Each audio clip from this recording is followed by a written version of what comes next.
এবং ইউক্রেন যুদ্ধের পর টালমাটাল বিশ্ব অর্থনীতি যখন একটু এগোচ্ছিল তখন আরেকটি যুদ্ধ। এক মাসের বেশি সময় ধরে চলা যুদ্ধে কার্যত বন্ধ হরমুজ প্রণালী, যাতে টালমাটাল বৈশ্বিক জ্বালানির বাজার। এশিয়া থেকে আফ্রিকা প্রায় সব প্রান্তেই দেখা দিয়েছে তেল এবং গ্যাসের সংকট মোকাবেলায় ওয়ার্ক ফ্রম হোম, জ্বালানি সাশ্রয়ী যন্ত্রপাতি এবং বৈদ্যুতিক যানবাহন ব্যবহারে ঝুঁকছে বিভিন্ন দেশ।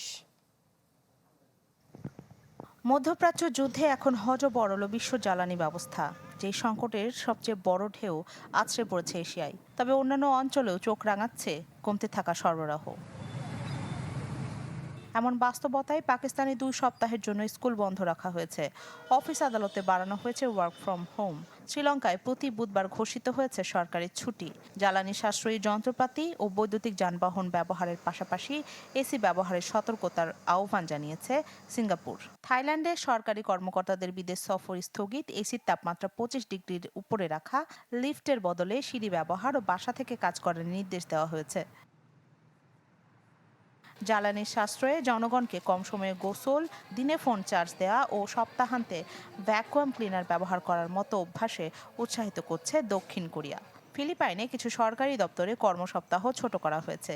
দেশটিতে জাতীয় জ্বালানি জরুরি অবস্থা ঘোষণা করেছেন প্রেসিডেন্ট ফার্দিনান্ড মার্কোস।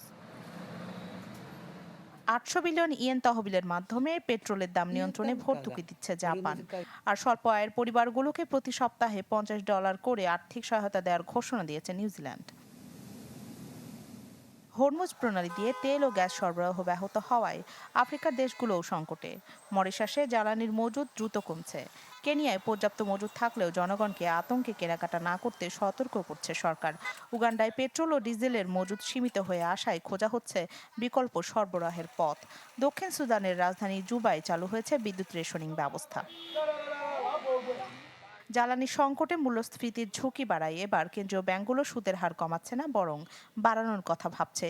সংকট মোকাবেলায় কৌশলগত মজুদ থেকে প্রায় 400 মিলিয়ন ব্যারেল তেল ছাড়ার সিদ্ধান্ত নিয়েছে আন্তর্জাতিক জ্বালানি সংস্থা IEA।